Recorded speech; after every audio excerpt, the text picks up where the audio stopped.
besok tes bahasa Inggris. Bahasa Sunda.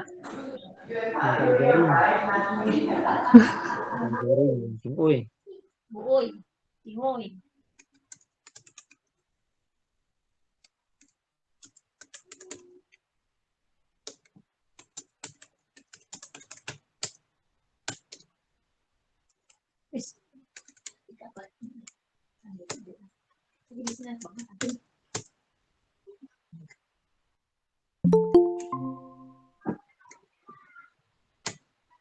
Wah, Sofia mau pindah ke sono.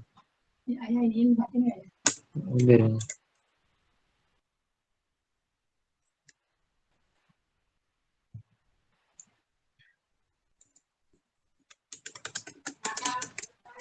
Mama nelpon.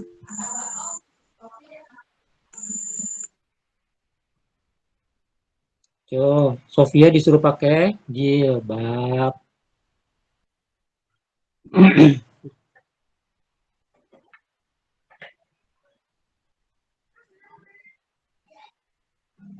Pakai dulu sana, Sofia.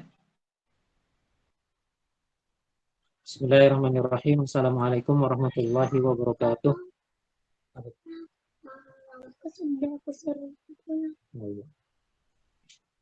Hati ya. Innal hamdalillah nahmaduhu wa nasta'inuhu wa nastaghfiruh wa na'udzu billahi min shururi anfusina wa min sayyiati a'malina. May yahdihillahu fala mudilla lahu wa may yudlil fala hadiya lahu. Asyhadu an la ilaha illallah wahdahu la syarika lah. Wa asyhadu anna Muhammadan abduhu wa rasuluhu la nabiyya ba'da. Allahumma shalli wa sallim ala sayyidina Muhammadin wa ala ali sayyidina Muhammad. Wa qala Allah ta'ala fi kitabil karim. A'udzu billahi minasyaitonir rajim. Ya ayyuhalladzina amanu kutiba 'alaikumusiyam kama kutiba 'alal ladzina min qablikum la'allakum tattaqun. Shadaqallahul 'azim wa shadaqa rasuluhun nabiyyul habibul karim wa nahnu 'ala dzalika minasyahidin wa syakirin. Walhamdulillahi rabbil alamin. Alhamdulillah, segala puji dan puji bagi Allah Subhanahu wa taala telah memberikan nikmat karunia kepada kita sekalian sehingga kita bisa sama-sama berkumpul kembali di ruang virtual ini. Mudah-mudahan perkumpulan kita ini akan mendapatkan berkat rahmat ridho dari Allah Subhanahu wa taala serta akan ditambah oleh Allah Subhanahu wa taala nikmat karunia yang banyak dan ilmu yang bermanfaat buat kehidupan kita di dunia dan di akhirat.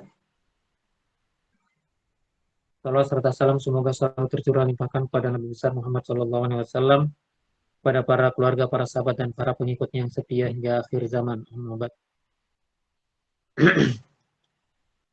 Mari kita sama-sama mulai pertemuan pada siang hari ini dengan membaca basmalah. Bismillahirrahmanirrahim.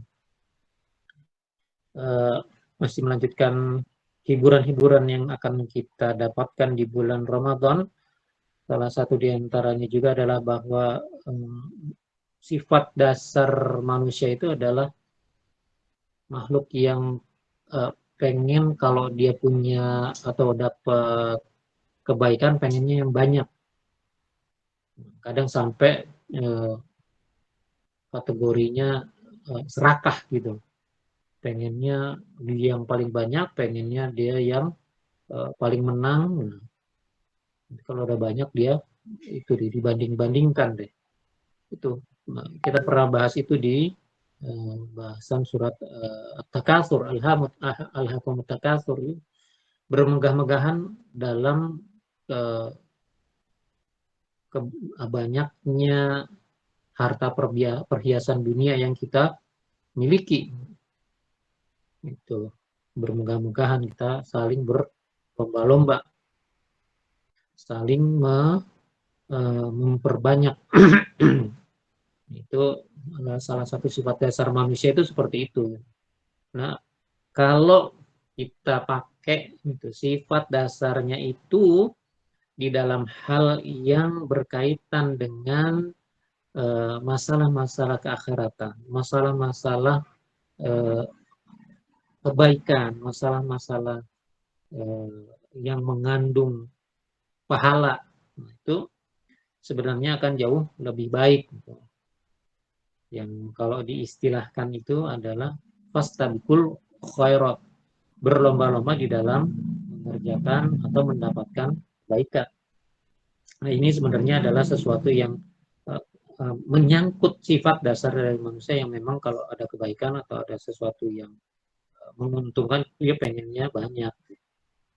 Nah, menyadari hal ini sebenarnya kita bisa melihat bahwa kalau ada di dalam ajaran Islam yang memberikan informasi, memberikan fakta, memberikan gambaran tentang banyaknya ganjaran dari Allah Subhanahu wa taala terhadap apa yang kita lakukan, terhadap amal ibadah kita, terhadap kebaikan yang kita lakukan, itu sebenarnya harusnya bisa membuat motivasi kita itu makin meninggi gitu, nambah motivasi kita untuk melakukan kebaikan. Nah, ini salah satu hal yang patut kita berdalam gitu, supaya motivasi untuk berbuat baik, motivasi untuk beramal itu nambah. Nah, salah satu di antara hal yang bisa menambah, melipat gandakan pahala ganjaran kebaikan dari amal perbuatan kita itu adalah dari jenis atau bentuk kebaikan atau amalan yang kita lakukan itu. Kalau soal amalan-amalan yang wajib, ya kita udah yakin lah, udah pasti itu akan banyak banget ganjarannya. Kenapa? Karena di dalam sebuah hadis Rasulullah SAW sendiri sudah pernah menyatakan kalau kita melaksanakan kewajiban yang berdasarkan rukun Islam saja, itu kita menjaga sholat kita, menjaga puasa kita, menjaga infak yang wajib, yang zakat-zakatnya itu. Terus begitu kita mampu kita melaksanakan ibadah haji, kita jaga itu saja tanpa dikurangi, tanpa ditambah. Itu kan kalau kita berhasil menjaga itu udah menjadi jaminan untuk mendapatkan surganya Allah Subhanahu wa taala dari sisi amalan ya. Itu sudah seperti itu gitu. Ini dari amalan yang wajib. Nah, kalau kita mau menambah supaya derajat ini derajat surga yang bisa lebih tinggi, bisa dengan cara apa? Ditambah dengan amalan-amalan yang sunnah, amalan-amalan tambahan yang disukai oleh Allah Subhanahu wa taala dan dicontohkan oleh Rasulullah SAW. Gitu. Ini banyak gitu. Nah, amalan-amalan sunnah ini banyak. Puasa kalau yang wajib di bulan Ramadan ya di puasa di luar bulan itu ada yang sunnah-sunnah, puasa bulan Syawal, puasa Senin Kamis, puasa 3 hari tiap tengah bulan, yang mudik itu adalah amalan-amalan yang sifatnya sunnah. Nah, bagaimana dengan ininya? Bagaimana dengan imbalannya, ganjarannya, pahalanya? Ya banyak, bukan cuma sedikit, banyak. Gitu. Banyak. Bahkan yang amalan-amalan yang sifatnya itu ringan, seperti bentuk-bentuk zikir gitu kan, bentuk-bentuk salawat itu punya ganjaran yang atau pahala yang sangat besar, berlipat-lipat gitu. Salawat misalnya, 1 kali salawat nanti disampaikan pada Rasulullah dan akan dibalas salawat itu oleh Allah Subhanahu wa taala 10 kali lipatnya. Itu amalan yang ringan gitu. Infak sedekah nih dari harta yang kita keluarkan misalnya itu kan, itu bisa akan dibalasi oleh Allah berlipat-lipat ganda sampai yang di dalam Al-Baqarah itu digambarkan bahwa balasannya dari infak yang dikeluarkan itu bisa sampai 700 kali lipat. Itu. Bahkan hal-hal lain yang tidak terlihat, tidak terukur ininya amalannya itu bisa jauh lebih besar ganjaran pahalanya. Misalnya ada sifat-sifat malu, itu kan sifat yang terpuji kan. Bahkan malu itu dikatakan sebagai bagian dari iman. Ada lagi sifat sabar. Sabar ini adalah sesuatu bagian dari ibadah, dari amalan ibadah. Meskipun itu amalannya di dalam hati, itu amalan hati itu terutama itu sabar gitu kan. amalan hati benar-benar gitu. Kalaupun dia akan terwujudkan di dalam bentuk perilaku atau dalam bentuk perkataan atau perbuatan yang lainnya, itu bukan ukurannya sebetulnya, ukurannya ada di dalam hati. Tapi memang bisa gitu terlihat, tergambarkan dari apa yang uh, kita lakukan gitu.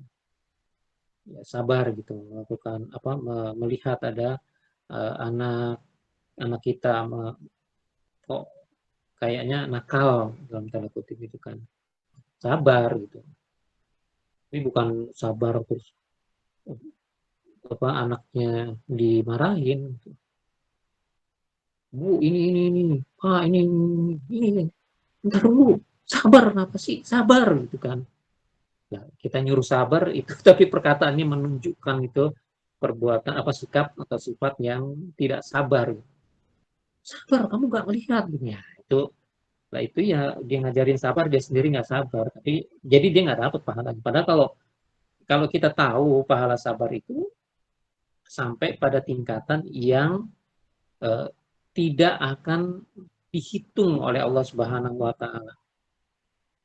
Jadi di loss, nggak ada hitungannya, udah nggak ada 10 kali lipat, nggak 700 kali lipat, nggak, udah di loss gitu.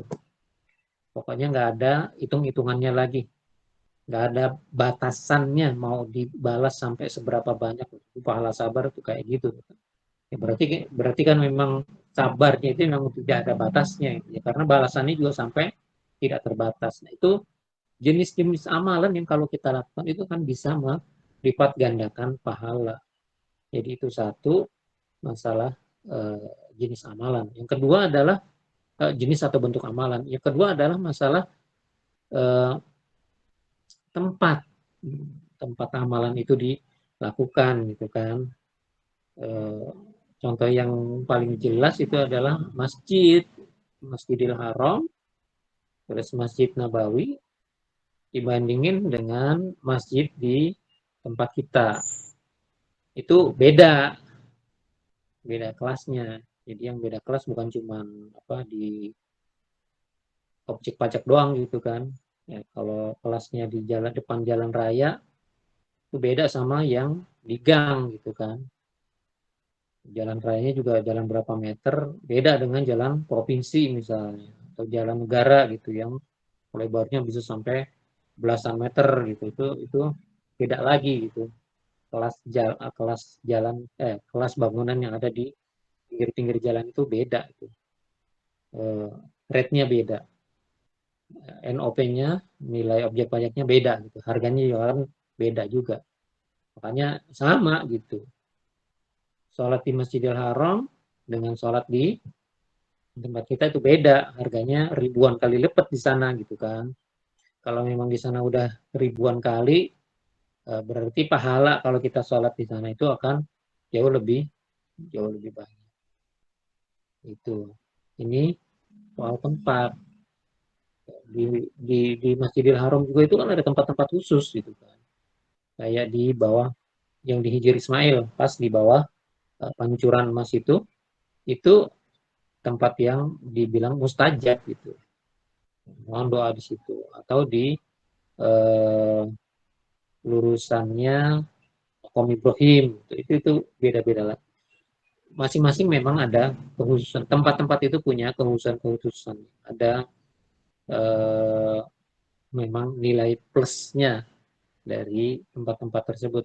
Makanya kalau kita bisa sekali waktu kita ke sana, terus kita bisa manfaatkan waktu kita ada di sana untuk melakukan ibadah-ibadah yang insya Allah banyak pahalanya, yaitu namanya kita udah nabung pahala yang besar. Nah, selain jenis atau bentuk amalan, terus tempat, nah yang bisa melipat gandakan pahala amalan juga itu adalah waktu. Tuh. Memang ada waktu-waktu tertentu yang beberapa amalan atau semua amalan ibadah itu akan diganjar berlipat-lipat kali itu. Jadi karena waktunya yang istimewa. Memang ada waktu-waktu yang istimewa meskipun dibilang semua hari itu sama, tetapi hari Jumat itu adalah eh, penghulunya dari semua hari gitu. Karena akan ada banyak kebaikan yang berkumpul di hari Jumat.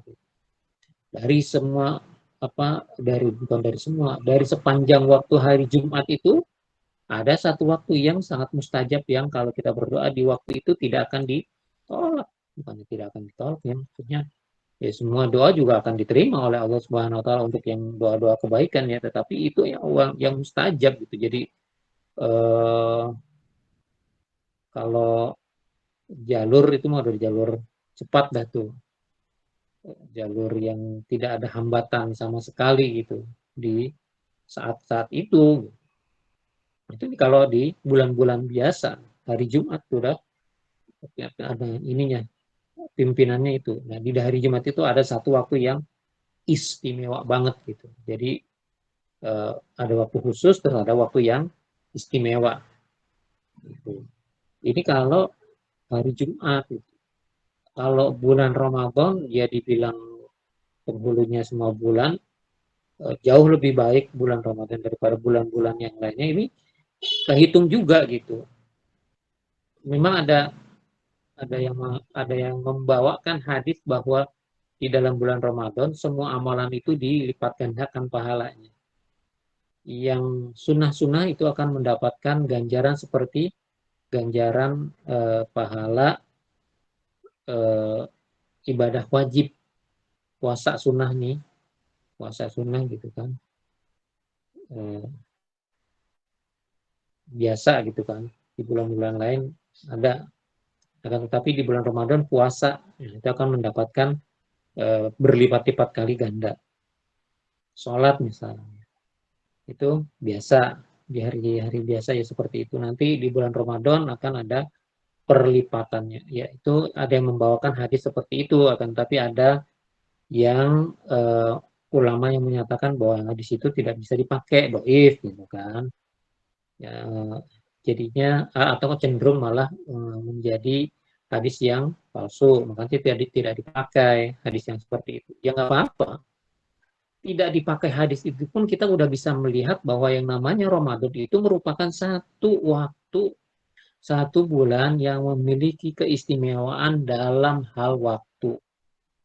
Dan ini tidak akan bisa dibantah karena bukan dari hadis, melainkan dari ayat Al-Quran. Inna anzalna fi lailatul qadar. Ini yang menjadi pegangan gitu kan. Kalau dibalikin lagi ke dalam hadisnya, kapan tuh Lailatul Qadar? Oh, itu di bulan Ramadan. Kapan di dalam bulan Ramadan? Dikerucutkan lagi. Nah, pilih hari 10 hari, bukan, 10 malam di akhir Ramadan. 10 malam di akhir Ramadan, ya kan 10 gitu. Ada yang lebih spesifik lagi, no, katanya di tanggal-tanggal ganjil dari 10 malam di bulan Ramadan. Nah, itu bisa dipakai gitu. Yang khusus maupun yang secara umum gitu. Bahkan ketika ada apa ulama salaf yang melihat betapa Ramadan ini memiliki keistimewaan yang luar biasa besarnya, dia khawatir. Nah, antara khawatir dan harapan ya. Dia khawatir tidak mendapatkan Lailatul Qadar, kemudian ada harapan yang besar bagaimana caranya supaya bisa mendapatkan Lailatul Qadar. Dibabat itu semua malam bulan Ramadan dari tanggal 1 sampai akhir Ramadan itu semua malamnya dia dirikan dengan cara melakukan ibadah-ibadah. Nah, dengan cara ini yakin pasti dia akan dapat tuh insya Allah.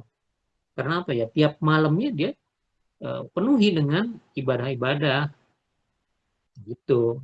Ini jadi udah nggak ada opsi, bukan nggak ada probabilitas bahwa dia akan ketinggalan, akan kehilangan Lailatul Qadar. Nggak bisa, nggak mungkin. Kenapa ya? Karena tiap malam dia isi dengan berbagai macam ibadah gitu. Selama bulan Ramadan itu dari awal sampai akhir Ramadan itu full, itu udah jaminan tuh yang kayak gitu bahwa dia akan mendapatkan Lailatul Qadar. Nah, balasannya apa? Ya nggak disebutin balasannya. Cuma yang disebutkan di dalam Al-Quran itu adalah khairum min alfi syahrin.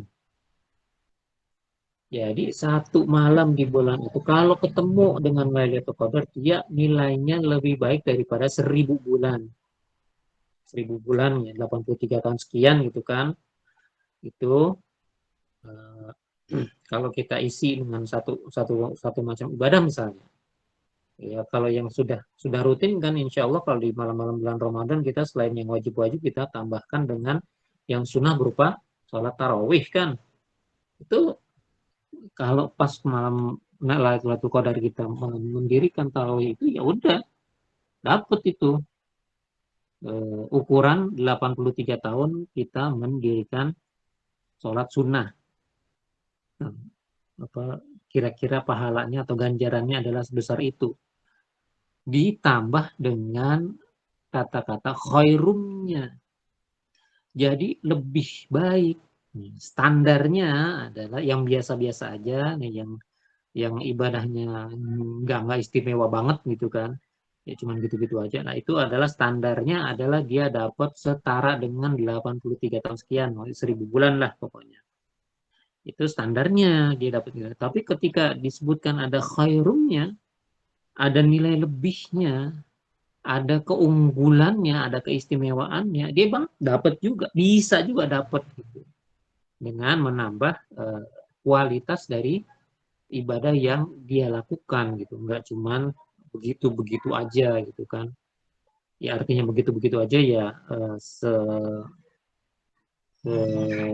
semampunya dia gitu kan.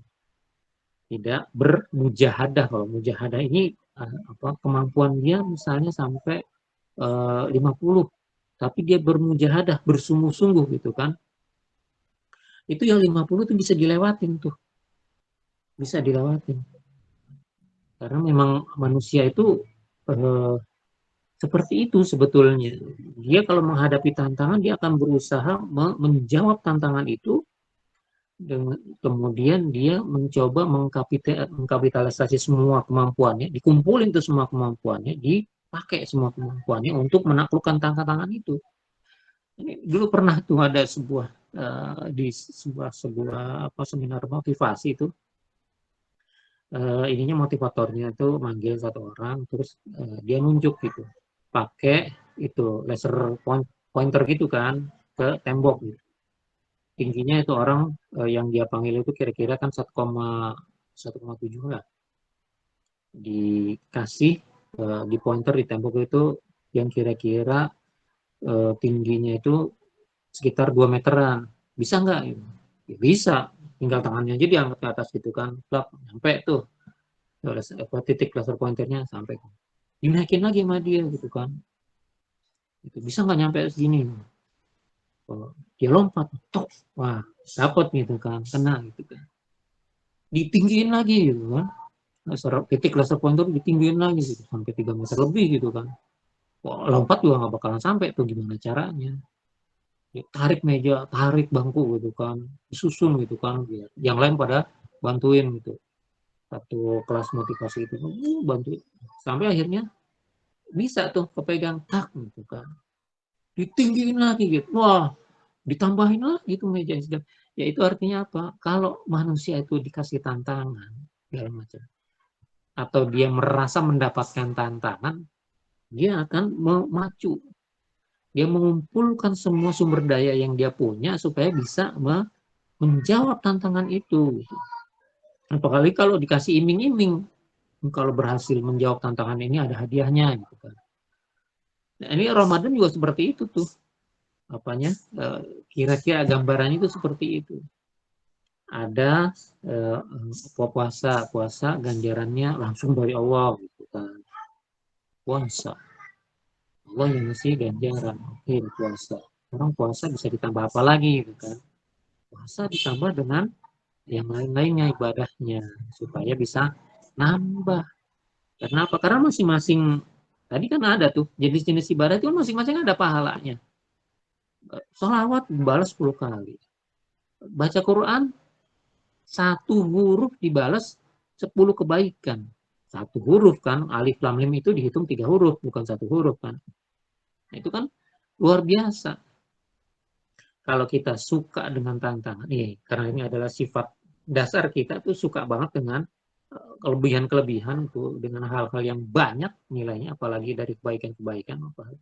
Ya tinggal ditumbuhkan aja kesadaran kayak gitu. Kita butuh nih pahala yang banyak nih. Kita kepengen supaya dapat pahala yang banyak, terutama ini di bulan Ramadan. Ramadan menawarkan buat kita, mengasihkan, bukan memberikan kesempatan buat kita mendapatkan pahala yang sebanyak yang kita mau, sebanyak yang kita mampu. Mau seberapa aja akan dikasih nih. Seberapa banyak sih kemauan manusia? Ya, tahu kan Allah udah kasih ininya kan, udah kasih clue-nya bahwa Allah akan membalas dengan sekehendaknya Dia. Kesabarannya, dari sisi kesabarannya pahalanya nggak terhitung. Terus pahala puasa sendiri Allah yang akan balasnya langsung, gitu kan. Lailatul Qadar diganjar dengan 1000 bulan, bahkan lebih baik dari itu, gitu kan. Itu luar biasa. Kan tinggal membangkitkan semangat dari diri kita sendiri, motivasi, inner motivation ya, motivasi di dalam dirinya itu yang mesti ditumbuhkan, gitu kan. Pengen dapat yang banyak. Kalau kita mau serakah, ini waktunya serakah nih. Serakah dengan pahala, gitu kan.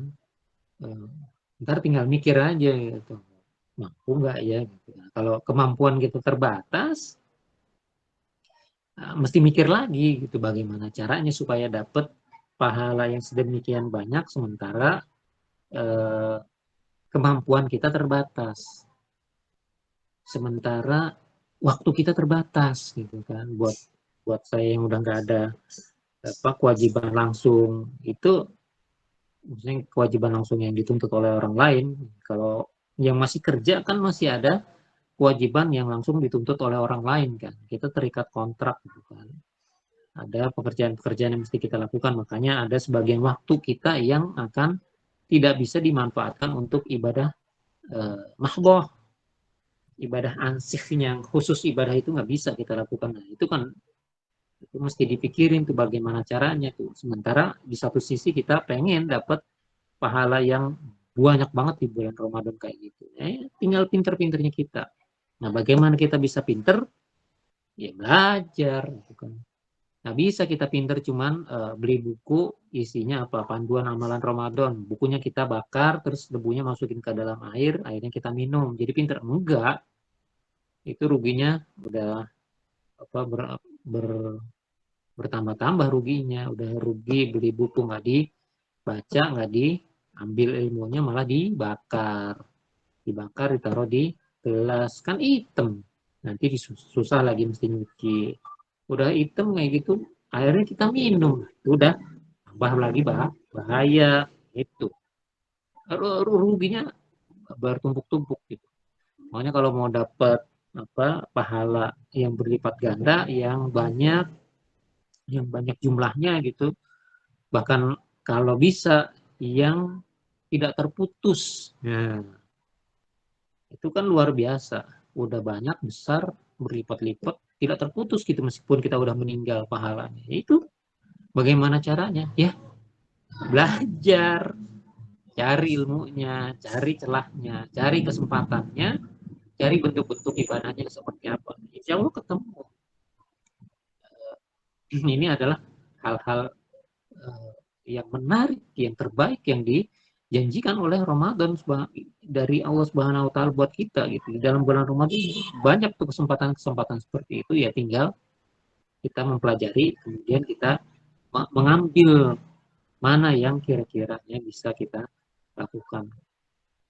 Kalau kuliah mudah-mudahan yang sedikit ini bisa memotivasi masing-masing diri kita untuk mencari celah, mencari kesempatan, mencari di mana kita bisa menambah ganjaran amal perbuatan kita yang sebanyak-banyaknya, sebesar-besarnya di dalam bulan Ramadan.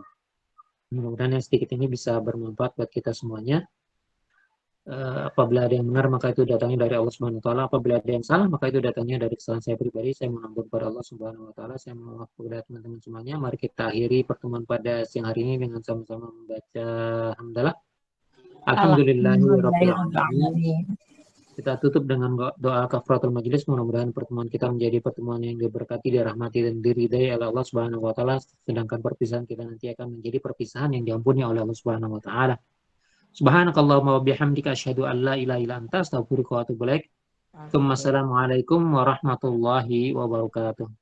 Waalaikumsalam warahmatullahi wabarakatuh.